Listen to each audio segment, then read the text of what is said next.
আমার সন্তানের জীবন হোক সীমাহীন আকাশের মতো মুক্ত, যেখানে কোনো দুঃখের মেঘ কখনো ছায়া ফেলতে না পারে।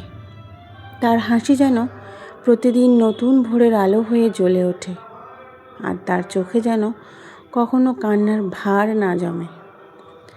জীবনের পথে যত ঝড়ঝাপটা আছে সেগুলো যেন তার কাছ থেকে অনেক দূরে সরে যায়। যেমন দিগন্ত থেকে হারিয়ে যায় ডুবে যাওয়া সূর্যের শেষ আলো, সাগরের ঢেউ যেমন তীরকে বারবার ছুঁয়ে ভালোবাসা দিয়ে যায়, ঠিক তেমনই তার জীবন ভরে উঠুক শান্তি, সুখ আর অগাধ ভালোবাসায়। আমি চাই আমার সমস্ত কষ্ট, ব্যথা আর অপূর্ণতা যেন আমার মাঝেই শেষ হয়ে যায়, আর আমার সন্তানের জীবনে যেন শুধু আনন্দ, সফলতা আর শান্তির আলো চিরকাল জ্বলতে থাকে।